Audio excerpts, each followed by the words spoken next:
Alors, bonjour. Dans cette vidéo, je voudrais vous parler d'un sujet qui n'est pas très sexy, qui soulève souvent des objections, c'est connaître son client, ce qu'on appelle l'avatar.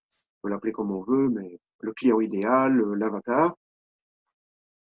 Alors, pourquoi c'est important de connaître son client? Il y a plusieurs raisons. La première, c'est que ce sera plus facile de l'accrocher. Donc, si par exemple, je joue au tennis et que j'ai mal au coude quand je fais un service, et que je tombe sur un message qui me dit vous avez mal au coude quand vous faites un service au tennis, eh bien, tout de suite, je vais me sentir concerné et je vais avoir mon attention attirée vers ce contenu. Donc, au plus on en sait sur l'avatar, au plus on peut l'attirer avec des contenus. La deuxième raison, c'est que les publicités, quand on en fait, elles sont moins chères. En tout cas, on obtient des meilleurs résultats. Donc, j'ai pris un exemple ici. J'ai imaginé qu'on avait un budget de 1 000 € à dépenser et on ne connaît pas son avatar. Donc, on va demander à Facebook, bah, ma pub, elle est bonne pour tout le monde. Et donc, qu'est-ce que Facebook va faire? Eh bien, il va essayer d'envoyer votre pub sur des petits groupes, hein, il va tester, et puis il va essayer de chercher la meilleure réaction. Et au plus on va le laisser faire, bah, au plus il va trouver le meilleur groupe de personnes qui va correspondre à votre demande. Alors, imaginons ici que pour 1 000 €, c'est un exemple fictif, hein, bien entendu, Facebook va diviser le budget en quatre, ce qui est tout aussi fictif, hein, c'est pas comme ça que Facebook travaille, mais c'est pour simplifier les choses. Et qu'avec ces 250 € qu'il va envoyer sur ces différents groupes, donc les hommes de 50 ans, les femmes de 25, les gens qui s'intéressent au yoga et les gens qui s'intéressent à un gourou en particulier, par exemple dans le yoga, hein, je n'en connais pas, mais voilà, il peut y avoir un gourou qui est très connu dans le yoga, et Facebook le sait. Donc, Facebook va prendre un quart du budget, il va l'envoyer là-dessus. Et imaginons qu'on va toucher à peu près 1000 personnes sur chaque groupe, hein. Donc, 1000 personnes sur le groupe A, B, C et D. Ce qui va faire un total de 4000 personnes. Mais le groupe A ne réagit pas très très bien. Il y a seulement 1% des gens qui cliquent sur le bouton pour en savoir plus et qui vont sur le site où vous les envoyez. Alors ça, ce sont des chiffres qu'on peut obtenir dans Facebook, hein. Quand on fait une publicité, vous la laissez tourner 5, 7 jours et après, vous allez avoir ce qu'on appelle le CTR. Donc le CTR, c'est le taux, le click to range, donc le nombre de personnes qui cliquent sur votre publicité. Donc, comme cette publicité a été affichée à 1000 personnes, il y a seulement 1% qui ont cliqué, ça veut dire qu'on a ramassé 10 personnes sur le groupe A. Facebook a fait la même chose sur le groupe B. Il a pris une partie du budget, on va imaginer 250 €. Il a attaqué un petit peu ce groupe de personnes. Et là, on a eu un très mauvais taux de réaction. On n'a qu'un demi pour cent. Donc un CTR de 0,5. Ce qui veut dire qu'on a ramassé 5 personnes sur le groupe B. Idem avec le groupe C. Donc là, on a une très bonne réaction parce que justement, nous, ce qu'on cherchait, c'est les gens qui s'intéressent au yoga. Facebook en a trouvé. Il a trouvé un groupe de personnes qui s'intéressent au yoga. Et là, on a un très beau taux de réaction parce que le contenu correspond exactement à notre cible. Et on a eu 4%, ce qui est un bon taux, hein. En général, c'est entre 1,5 et 4%. Donc 4, moi, je suis content. Au-delà de 4, je suis heureux. Et donc, sur ce groupe-ci, on a ramassé 40 personnes. Et je dirais que le groupe C est de meilleure qualité, du coup, puisque nous, on vend un produit, par exemple, sur le yoga. Et c'est cette communauté-là qui a bien réussi. Et enfin, un dernier groupe que Facebook a testé. Et là, on a un taux de 1,5 %, ce qui veut dire qu'on a été chercher 15 personnes sur le groupe. Donc, au total, on a ramassé 70 personnes, 70 pour les Belges et les Suisses. Maintenant, imaginons qu'on connaît très très bien notre prospect. On sait si c'est un homme, une femme, quel âge, à quoi il s'intéresse, etc. Et du coup, on a fait une publicité uniquement sur une cible qu'on avait bien localisée parce qu'on connaît bien notre avatar. Donc, je vais imaginer que ce sera ici sur le C. Et du coup, avec nos 1 000 €, on va les mettre uniquement sur ce groupe-là. Ça veut dire qu'on va toucher 4000 personnes avec nos 1 000 €. Et avec notre taux de clic ici, ça veut dire qu'on va ramener 160 personnes. Donc, vous voyez, simplement le fait de bien connaître son avatar, de le connaître sur le bout des doigts, eh bien, on peut plus que doubler les résultats qu'on obtient. D'où l'importance de bien connaître son avatar. Ouais. Bon, du fait que j'ai cliqué, c'est revenu. Alors, qu'est-ce qu'on doit savoir sur notre avatar? Ben, des tas de choses, hein. Alors, pour certains, c'est un exercice chiant, d'autres, c'est amusant, mais il y a des choses qu'on doit absolument savoir. Donc, il y a d'abord les critères démographiques, comme l'âge, parce que bien sûr, notre produit ne sera pas euh, exposé de la même façon à quelqu'un de 25 ans qu'à quelqu'un de 60. Donc, c'est important de savoir notre cible, elle est dans quelle tranche d'âge. Et Facebook, ça aussi, peut vous le donner, hein. Si vous faites une semaine de publicité, vous allez voir quelle est la tranche d'âge qui donne le meilleur résultat. Et vous pouvez à ce moment-là redupliquer cette annonce-là et ne l'afficher qu'à une tranche d'âge beaucoup plus restreinte. Et donc, du coup, Facebook va être beaucoup plus pointilleux sur le groupe qui va vous trouver. Le sexe, bien sûr, puisque dans certains métiers, on ne vend pas de la même façon aux femmes qu'aux hommes. Je parle de vêtements, par exemple, de parfums. Ben, les parfums, on ne va pas essayer de les vendre aux hommes. Ou alors, on va les vendre sous l'angle de la Saint-Valentin pour offrir à sa femme, par exemple. La localisation, si vous avez un business local ou que votre offre est surtout en face à face, ben, il faut savoir dans quelle région il est. Donc, ça servira aussi dans la publicité puisqu'on pourra choisir dans quelle région on souhaite prospecter. Ensuite, le statut familial. Donc, par exemple, j'ai quelques clients qui sont dans les mamans solo. Donc, ça peut être important de savoir que une maman solo, elle a un enfant, elle doit s'en occuper, elle n'a peut-être pas le temps de venir à votre formation.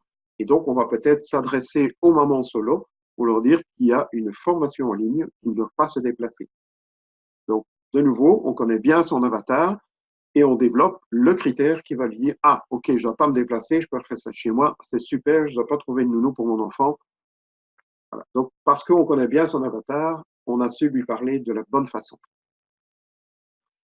Bien sûr, c'est toujours intéressant de voir dans quel secteur d'activité elle est, hein, dans quel domaine professionnel, dans quelle industrie. Donc, on doit savoir dans quel secteur d'activité elle est. On doit aussi savoir son revenu annuel, puisque évidemment, si la personne qu'on vise n'a pas les revenus, comme par exemple viser un étudiant pour une formation à 1000 euros, il y a des chances que ça rate.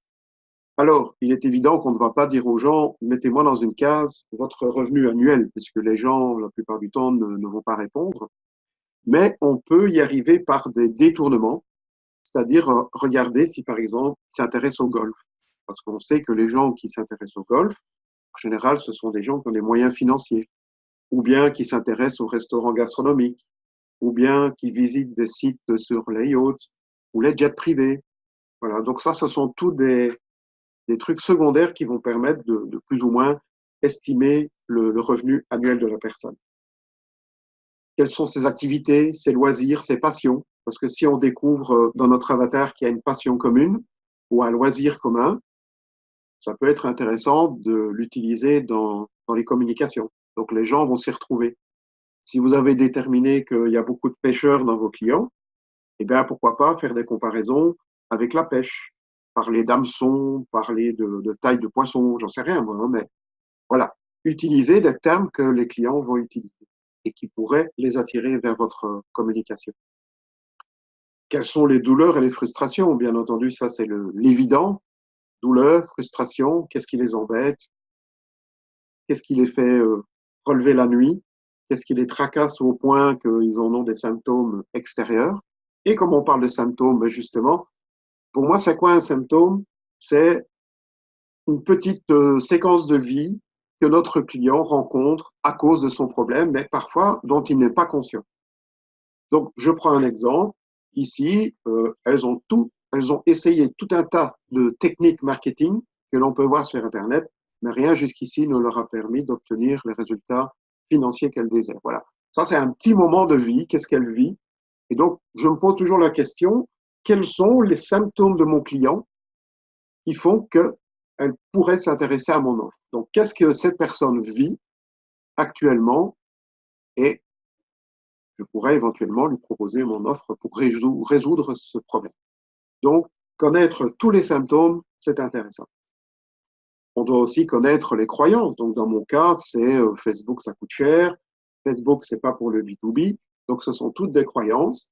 Et quand tu en parles dans ta communication, ça peut interloquer en tout cas la personne et elle vient lire ton contenu. Par exemple, on pourrait dire comment faire de la publicité pour moins de 5 euros par jour. Par exemple, donc du coup, la personne qui pensait que Facebook, ça coûtait cher, va se dire, ah bon, c'est que 5 euros, et donc elle va venir lire un petit peu ce que vous avez écrit.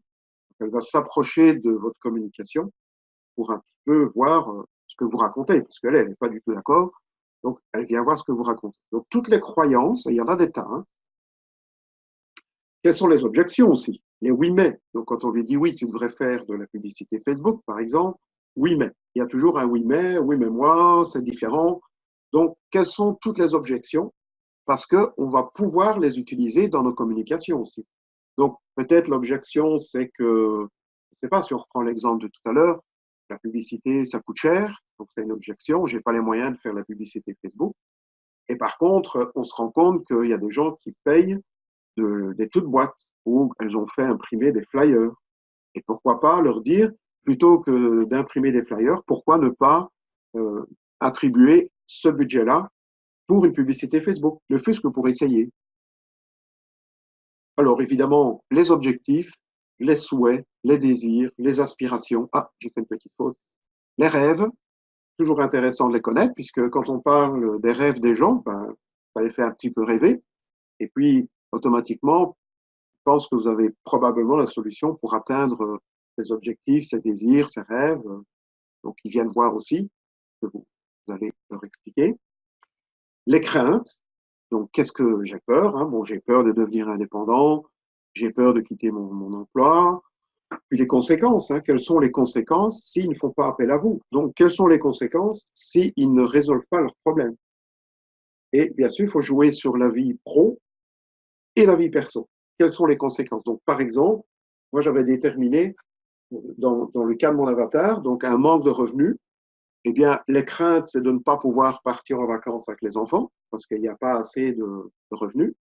Et les conséquences, ben, c'est que l'épouse lui tombe dessus en disant, dis les gosses, ça fait 3 ans qu'ils ne sont pas partis en vacances, voilà, donc il commence à y avoir des conflits, etc., etc. Donc, quelles sont les conséquences si votre client ne prend pas votre offre, votre produit ou votre coaching? Les valeurs, ça c'est toujours intéressant de connaître toutes ces valeurs, et vous avez les vôtres aussi. Hein. La publicité Facebook va nous permettre aussi de chercher des gens selon ce qu'elles consomment. Parce qu'évidemment, si par exemple je vends une formation sur le yoga, et donc c'est facile, je vais sur Facebook et je dis, trouve-moi une audience qui s'intéresse au yoga. Donc oui, ça marche, mais vous n'êtes pas le seul à y avoir pensé.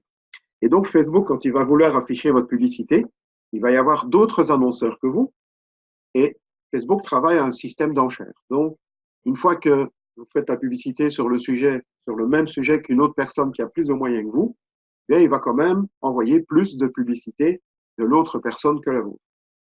Par contre, quand vous jouez un petit peu avec d'autres critères que les autres personnes n'ont pas pensé, bien, automatiquement, comme vous êtes très peu à vous battre sur ce critère-là, évidemment, les publicités sont moins chères et finalement, on atteint les mêmes personnes par la bande.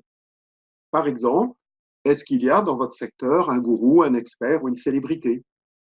Donc les autres vont juste demander, trouve-moi des gens qui aiment le yoga. Par contre, vous allez dire, trouve-moi des gens qui aiment bien tel expert, tel sportif, telle célébrité ou tel gourou sur le sujet ou votre sujet. Donc, très intéressant pour diminuer les coûts publicitaires. Ça peut être aussi intéressant de se baser sur une marque. Donc, par exemple, quelqu'un qui vend des téléphones, eh bien, il va s'adresser à des gens qui aiment bien, par exemple, Apple ou iPhone. Si quelqu'un vend de la nourriture style sandwich, hamburger, ben, il va peut-être s'adresser à des gens qui aiment aller chez Quick ou McDonald's. Voilà, donc on peut arriver comme ça, par la bande, à toucher le public qui nous intéresse. Et si d'autres personnes n'y ont pas pensé, ça va vous coûter beaucoup moins cher en publicité. Quels sont les événements? il visite, quels sont les salons, tout ce qui est événement. Parce que parfois, bon, Facebook ne les a pas toujours dans ses critères de recherche, mais quand c'est vraiment des gros trucs, on peut les trouver. Donc, en admettant, c'est pas le cas, hein, mais que le salon de l'auto à Bruxelles soit un événement très prisé, ils ont une page, eh bien, vous vendez des voitures, vous allez faire une offre pour le salon, eh bien, vous pouvez très bien dire, trouve-moi un groupe de personnes qui aiment la page du salon de l'automobile de Bruxelles, salon du Ezel. Bon, si ça existe, on a ici une manne de potentiels clients, puisque là, on a vraiment bien ciblé, et les autres ne vont pas y penser, hein, ils vont penser éventuellement à la marque de la voiture, mais pas peut-être aux événements. Bon, maintenant, c'est pas toujours le cas, hein. Aux États-Unis, évidemment, ça marche très bien, parce que là, il y a plein de trucs que Facebook reconnaît. En Europe, il y a déjà beaucoup moins, mais c'est possible. Ça dépend de votre secteur, il faut faire des recherches et voir ce que Facebook peut vous trouver. Quelles sont ces lectures? Parce que suffit d'aller sur Amazon, hein, et d'aller voir les top 10 des livres sur votre sujet, sur le yoga par exemple. Prenez le top 10 qui se vend bien, vous regardez le nom de l'auteur. Donc vous pouvez taper soit l'auteur, soit le bouquin. Voilà, c'est un critère aussi qui peut être utilisé pour connaître son avatar. Quels sont les outils que mon avatar utilise? Donc dans mon cas, ce sera peut-être Learnybox, ClickFunnels. Voilà, ça c'est tous des outils que ma clientèle utilise. Donc dans votre secteur, il y a aussi probablement des outils de facturation, des outils d'utilisation, voilà. Tout ce qui est outils que votre clientèle consomme, si Facebook le connaît, eh bien, ça peut vous donner aussi une grosse manne de clients très ciblés. Quels sont les sites Internet, les blogs, les pages Facebook? Parce qu'avec Facebook, quand il y a des grosses pages avec beaucoup d'activités, ça peut servir de critère. Donc ça, c'est très intéressant. Donc voilà, ça c'est une manière de savoir ce qu'elle consomme. Et quand vous le savez, eh bien, ça vous facilite les choses pour faire les recherches sur Facebook et de payer moins cher que les concurrents qui, eux, ont utilisé les mots évidents, les catégories évidentes dans les critères de recherche. Alors, on doit aussi savoir quels sont ses ennemis. Alors, quand je dis ennemis, je ne parle pas de la voisine qui met sa poubelle toujours sur son trottoir.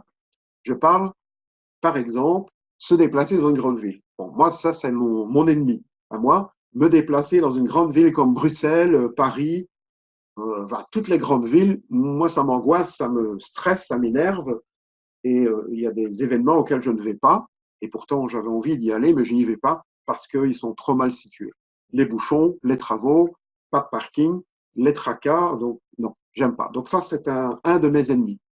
Bien, c'est intéressant de savoir quels sont les ennemis de vos clients.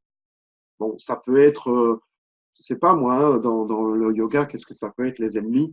Ben, peut-être ou bien quelqu'un qui est dans les salles de sport, là, tu vois, un coach fitness ou un truc comme ça, ben, son ennemi, ça va être les salles à prix réduit, là. Tu vois, les salles comme Basic Fit et compagnie, qui font des prix cassés, avec un service plus ou moins bon, mais eux, ils ont un service plus haut de gamme, et voilà, ça c'est leur ennemi, ce sont les salles bon marché. Donc c'est toujours intéressant, parce que dans une communication, on peut se dire comment trouver plus de clients que Basic Fit en ayant un budget plus restreint. Voilà. Donc, automatiquement, si Basic Fit est son ennemi, ça va l'attirer. Ça va l'attirer, il va venir voir le contenu parce que c'est son ennemi et il veut lui mettre une pâtée, comme on dit chez nous. Alors, c'est aussi intéressant de savoir ce qui la met en colère, tout ce qui peut mettre la personne en colère, parce qu'on peut aussi l'utiliser. D'ailleurs, je vois en ce moment des marketeurs qui utilisent ça en parlant d'autres marketeurs, donc qui parlent, en avez-vous pas marre de tous ces gourous qui vous promettent du vent, etc. Voilà, donc ça met les gens en colère, et eux, ils jouent là-dessus, sous-entendu, moi non, quoi. Moi je ne vends pas du vent, je vous vends de la qualité. Donc, c'est toujours intéressant de savoir ce qui met votre client en colère. C'est aussi intéressant de savoir sa journée idéale. Ben oui, qu'est-ce qu'il fait le matin? Il se lève, il fait ça, il fait ça. Donc, quelle est sa journée idéale en supposant que son problème a été réglé par votre service, votre prestation? Quelle est la journée idéale? Donc, vous racontez ça en quelques lignes. Qu'est-ce qu'il fait? Qu'est-ce qu'il pense? Qu'est-ce qu'il dit? Qu'est-ce qu'il vit? Donc voilà, on fait un petit peu une petite histoire de la personne qui se lève le matin et on imagine tout ce qu'elle peut faire grâce à notre offre. Et à l'inverse, quelle est sa pire journée? Donc voilà, la pire journée, il va falloir se déplacer, il y a les bouchons, le bus est en retard pour amener les enfants à l'école, enfin voilà. Quelle est sa pire journée? Qu'est-ce qu'il vit? Parce qu'il n'a pas encore fait appel à vos services, à votre prestation. Donc quelle est sa vie, sa pire journée? Ensuite, là c'est plutôt personnel, c'est quels sont les clients que tu acceptes? Parce qu'évidemment, tu ne vas pas accepter tout le monde. Donc, par exemple, ici, j'ai pris un exemple. Les clients sur lesquels je travaille, ben, il a un manque de commandes sur base régulière. Il a un produit entre 500 et 1000 euros. Il peut mettre un peu de budget dans la pub. Il a déjà vendu une dizaine de fois son produit et ses clients sont satisfaits. Voilà, donc quels sont les critères que ton client doit avoir pour que tu les acceptes? Et là aussi, quand tu vas communiquer, tu vas pouvoir utiliser ça. Donc, vous avez déjà vendu une dizaine de fois votre produit et vos clients sont satisfaits. Comment en vendre 100? Par exemple, hein, j'invente vraiment n'importe quoi. Donc, vous avez les critères des clients que vous acceptez et vous avez aussi les critères des clients que vous rejetez. Donc, par exemple, un client qui n'a pas 3 ans d'activité, on pourrait dire, bon, ben ça, c'est un client, on ne sait pas s'il va survivre ou pas. Donc, moins de 3 ans, je n'accepte pas. On peut aussi parler sur le chiffre d'affaires. Donc, on peut dire, s'il fait moins de 5 000 euros par mois, je ne peux rien faire pour lui. Ou alors, c'est quelqu'un, je ne veux pas de quelqu'un qui recherche un produit miracle. Ou voilà. Donc, qu'est-ce que vous rejetez dans vos clients? Est-ce que ce sont des clients qui utilisent un outil que vous n'aimez pas? Est-ce que c'est un client qui refuse d'utiliser un outil que vous préconisez? Voilà, donc il faut noter tout ça dans une fiche. Alors, ce qui est intéressant aussi, c'est de savoir ce qui se passe avant, après. Donc ça, c'est un marketeur américain qui m'a une fois expliqué ça dans une petite formation. Donc le avant-après, il prenait l'exemple d'une maman qui avait une baignoire classique, hein, une baignoire très froide, évidemment. Même quand on met de l'eau dedans, les bords sont froids, il y a une partie qui est même glacée. Et quand on met le bébé dans le bain, si le bébé touche avec son dos ou son bras à la baignoire, ben, il a évidemment l'eau chaude et puis le glacé de la baignoire. Ça le stress, il se met à pleurer. Et puis, il faut imaginer toutes les catas que ça peut amener, le mari qui s'énerve parce qu'il entend le bébé pleurer, puis du coup, il fait une remarque, du coup, la mère en fait une autre. Vous voyez le avant-après. Et par contre, si vous vendez des baignoires à température ambiante, enfin, une baignoire qui n'est pas glacée, qui a une matière spéciale qui fait que quand on met de l'eau chaude dedans, ben, le bord de la baignoire et la partie qui n'est pas immergée dans l'eau est tiède, eh bien, automatiquement, vous pouvez en parler.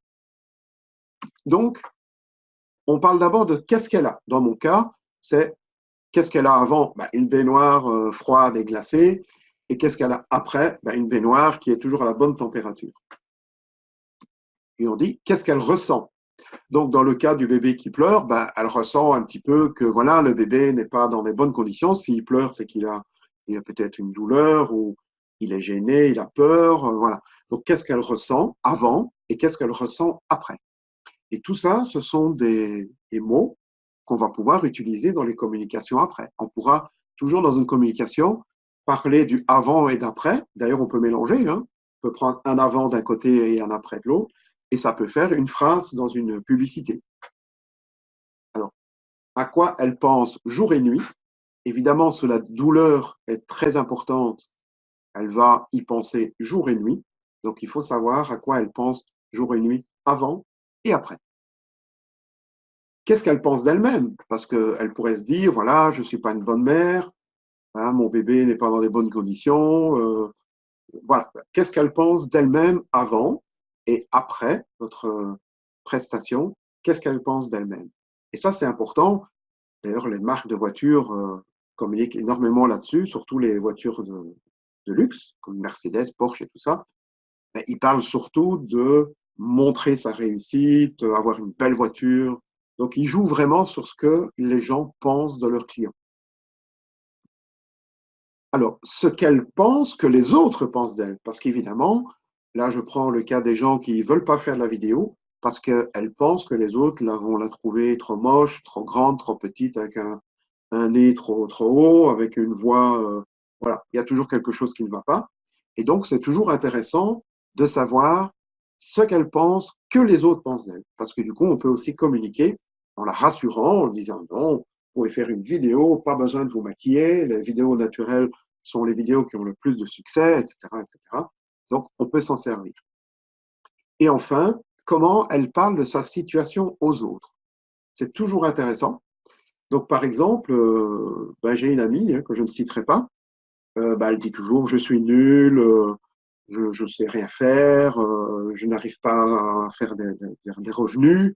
Et donc, quand elle explique ça aux autres, ça aussi, on peut l'utiliser dans notre communication pour la rassurer et lui dire, mais non, en fait, tu n'es pas du tout la seule, c'est comme ça pour tout le monde. Donc, c'est toujours intéressant de savoir comment elle explique sa situation aux autres.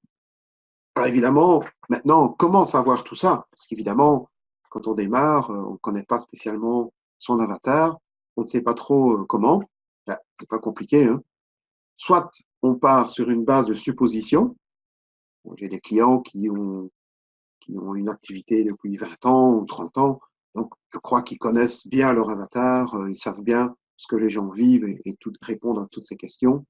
Par contre, il y en a qui débutent, et là, vont partir au début sur une supposition, et après, on peut parcourir les réseaux sociaux, comme les groupes, les forums, il y en a encore un petit peu, hein, ça existe encore.